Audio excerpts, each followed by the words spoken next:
주시는 하나님의 말씀은 요한복음 20장 1절부터 10절의 말씀입니다.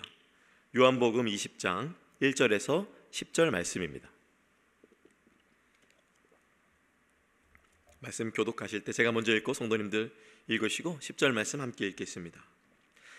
안식 후 첫날 일찍이 아직 어두울 때에 막달라 마리아가 무덤에 와서 돌이 무덤에서 옮겨진 것을 보고 시몬 베드로와 예수께서 사랑하시던 그 다른 제자에게 달려가서 말하되 사람들이 주님을 무덤에서 가져다가 어디 두었는지 우리가 알지 못하겠다 하니 베드로와 그 다른 제자가 나가서 무덤으로 갈새 둘이 같이 다름질하더니 그 다른 제자가 베드로보다 더 빨리 달려가서 먼저 무덤에 이르러 구부려 세마포 놓인 것을 보았으나 들어가지는 아니하였더니 시몬 베드로는 따라와서 무덤에 들어가 보니 세마포가 놓였고 또 머리를 쌌던 수건은 세마포와 함께 놓이지 않고 딴 곳에 쌌던 대로 놓여 있더라.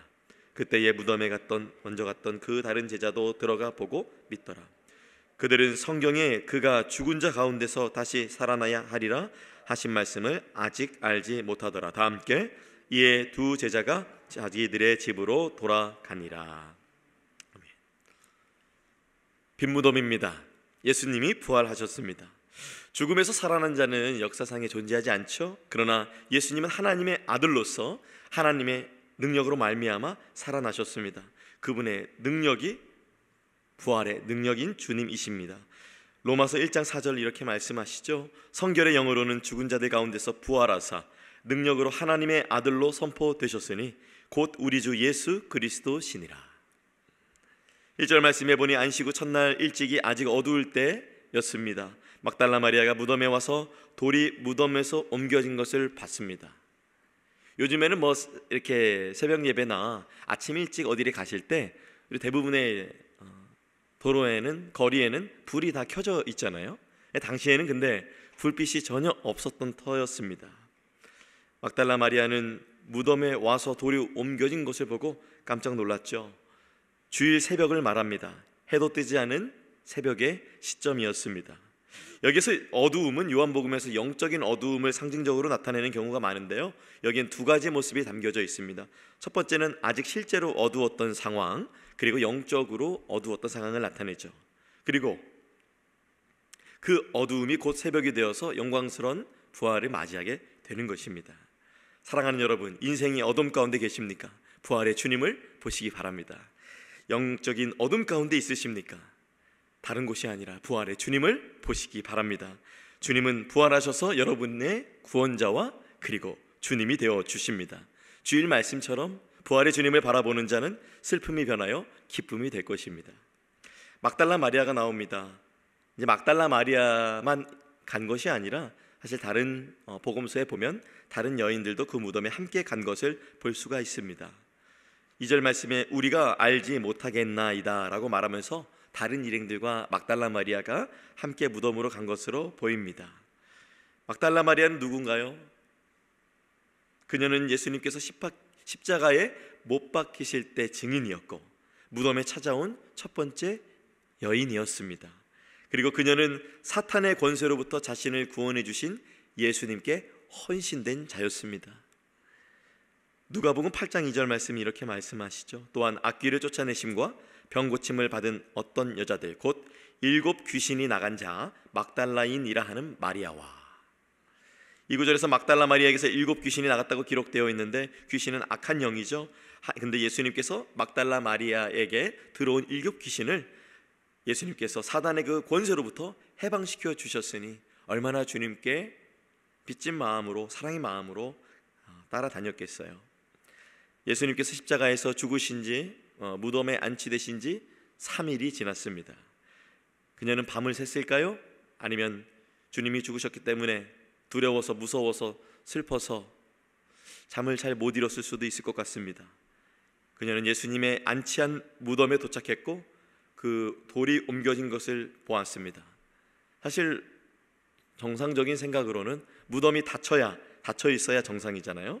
그리고 성경에 보면은 아무도 예수님이 시신을 옮겨서 부활했다라는 것을 못하게 하기 위해서 로마 총독 빌라도의 명령에 의해서 예수님의 무덤은 봉인되어 있었죠. 이렇게 봉인된 무덤이 열리게 된 것입니다. 비어 있는 무덤을 본 여인들은 깜짝 놀랐습니다.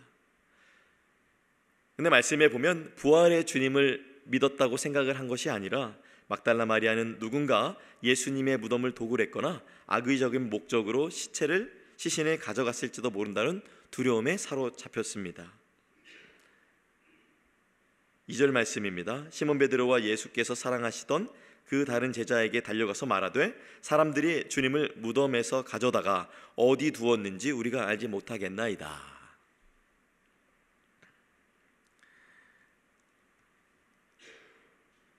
부활의 소식을 전한 것은 아니었습니다. 그러나 왜냐하면 아직 부활에 대한 이 주님의 여종들 또 제자들에게 완전한 부활의 이해가 아직 성령이 오시지 않았기 때문에 그런 부분이 미흡했던 것을 볼 수가 있습니다. 저는 요한복음 20장 1절부터 2절 말씀에서 우리 삶에 어떻게 적용할 수 있을지 교훈을 얻고자 합니다. 아직 어두울 때에 무덤을 찾아간 막달라 마리아, 단순히 물리적인 어둠뿐만이 말하지 않죠. 그녀의 마음속에 슬픔, 절망, 두려움, 어둠이 가득했을 것입니다. 사랑하는 예수님을 잃은 슬픔, 앞으로 어떻게 살아가야 될지에 대한 막막함, 로마 군병에 대한 두려움 등 다양한 감정이 그녀를 짓눌렀을 것입니다. 미국 땅에서 살아가는 우리 역시 때로는 어둠 속을 걷는 듯한 경험을 합니다. 낯선 문화와 언어, 경제적인 어려움, 자녀 교육 문제, 신분의 문제, 건강의 어려움, 다양한 어려움들이 여러분을 힘들게 합니다. 특히 또 시니어분들의 이민 생활의 고단함과 외로움, 노년에 대한 불안감은 더욱 깊은 어둠을 느끼게 합니다. 하지만 막달라 마리아는 어둠 속에서 절망하지 않고 예수님의 무덤을 찾아갔습니다. 그것처럼 이것은 그녀의 발걸음은 절망 속에서도 희망을 놓지 않으려는 간절함의 표현이었습니다. 우리 역시 어둠 가운데 하나님을 향한 믿음을 잃지 않고 주님을 향해 나아가는 아침이 되기를 축복합니다. 어떠한 상황에서도 희망을 잃지 마십시오. 간절함을 잃지 마십시오. 부활의 확신을 갖고 주님께 나아가는 여러분이 되시기를 축복합니다. 3절에서 10절 말씀을 보니 우선 3절에서 4절 말씀입니다. 베드로와 그 다른 제자가 나가서 무덤으로 갈새 둘이 같이 다름질하더니 그 다른 제자가 베드로보다 더 빨리 달려가서 먼저 무덤에 이르러. 베드로와 요한이 그 무덤으로 달려갔습니다. 저는 베드로가 먼저 도착할 줄 알았는데 요한이 달리기가 더 빨랐던 것 같아요. 요한이 먼저 도착했습니다. 도착하고 나서 이렇게 말씀합니다. 5절에서 7절 말씀. 구부려 세마포 놓인 것을 보았으나 들어가지는 아니하였더니. 요한은 구부려서 무덤 안을 본 것이죠. 그 안에 세마포 놓인 것은 보았으나 들어가지 않았습니다. 시몬 베드로는 따라와서 무덤에 들어가 보니 세마포가 놓여 있었고 또 머리를 쌌던 수건은 세마포와 함께 놓여 있지 않고 딴 곳에 쌌던 대로 놓여 있었습니다. 당시 무덤의 입구는 대개 1m 이하여서 성인은 몸을 구부리고 기어 들어가야 했었기 때문에 이렇게 요한의 구부러서 본 모습이 나타나는 것이죠. 베드로는 예수님이 사랑하신 제자 요한보다 늦게 무덤에 도착했지만 무덤에는 먼저 들어갔습니다. 요한과 동일하게 세마포가 놓여져 있는 걸 봤습니다. 이 세마포는 가는 배로 짜여진 헝겊인데요, 성경에서는 세마포를 제사장의 의복 또 시신을 싸는 데 사용을 하고 또 요한계시록에 보면 의롭다 여김을 받는 성도들의 의복을 세마포로 표현을 합니다. 베드로는 도착 후 무덤에 들어갔습니다. 세마포와 머리에 쌌던 수건이 보입니다. 나사로를 살리신 장면에도 이 수건과도 같은 것이 언급된 바가 있습니다. 예수님의 시신을 쌌던 수의가 잘 개켜져 있었습니다. 8절에서 10절 말씀입니다. 그때에야 무덤에 먼저 갔던 그 다른 제자도 들어가 보고 믿더라. 그들은 성경에 그가 죽은 자 가운데서 다시 살아나야 하리라 하신 말씀을 아직 알지 못하더라. 이에 두 제자가 자기들의 집으로 돌아가니라. 잠시 후에 요한도 들어가서 세마포가 놓여져 있는 것을 보았습니다. 아마도 베드로는 왜 도굴범들이 이렇게 옷을 잘 개켜놓고 예수님의 시신만 가져갔을까 의아했던 것 같습니다.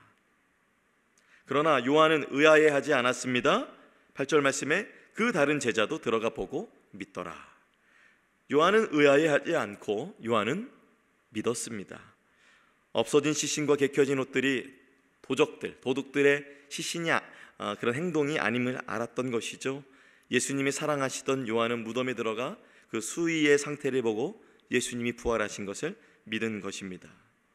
Seeing is believing 이라는 말처럼 백문이 불여일견인 것이죠.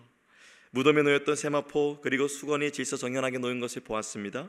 이러한 질서정연함은 단순히 시신이 도난당하는 것이 아님을 암시해 주고 있습니다.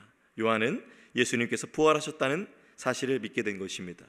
이 요한복음 20장 1절부터 10절 말씀은 이 지각적인 것에 예민하고 또 섬세한 성도님들에게 심리적으로나 역사적으로나 확고한 진리를 증거해주는 강력한 목격담, 부활의 목격담이라 볼 수 있습니다.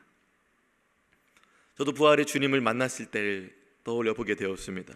20살 그 어느 수요 예배 때 부활의 주님은 저를 만나 주셨습니다. 믿음 없는 자에게 믿음을 주시고 소망 없는 자에게 소망을 주시고 사랑 없는 자에게 사랑을 주셨습니다.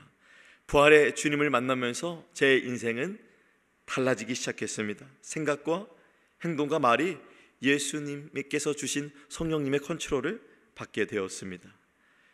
부활의 주님은 사망 권세에 대한 두려움도 이기게 하셨습니다. 그분은 죽음을 이기시고 부활하셨습니다. 그 부활의 주님과 동행하는 성도님들에게 여전히 여러분이 혹여라도 부족하고 연약하다 할지라도 그분은 우리 가운데 나타나시고 그리고 용기 주시고 다시 갈 수 있도록 오늘도 성령으로 함께 하십니다. 지금도 부활의 주님을 믿는 성도님들을 위해 하나님의 아들 예수님께서는 하나님의 우편에서 기도하고 계시며 성령으로 늘 함께 하십니다. 예수님은 부활하셨습니다. 그리고 그 예수님은 하나님의 아들이시며 메시아이십니다. 20장 3절에서 10절 말씀을 통해서 우리 삶에 어떻게 적용할 수 있을까요? 믿음의 속도와 방식의 다양성을 우리가 볼 수 있습니다. 베드로와 요한은 각자 다른 속도로 무덤에 도착했죠. 요한은 먼저 도착했지만 안에는 들어가 보지 않았죠. 그리고 베드로는 나중에 도착했지만 먼저 안에 도착했습니다. 베드로는 그 증거들을 보고 의아하게 여겼지만 요한은 믿었습니다. 이처럼 우리 각자의 믿음의 여정은 다릅니다. 어떤 사람은 신중하게 믿음을 탐색하고 어떤 사람은 용감하게 믿음의 길로 뛰어듭니다. 중요한 것은 각자의 속도와 방식대로 바로 하나님께 나아가야 한다는 것을 믿으시기 바랍니다. 그리고 우리는 삶에서 마주하는 빈 무덤 같은 순간들이 있습니다. 내 삶에 예수님이 어디 가셨지? 예수님이 왜 내 삶 가운데 역사하지 않으시지? 어떡하지? 그런 두려움이 올 때가 있습니다.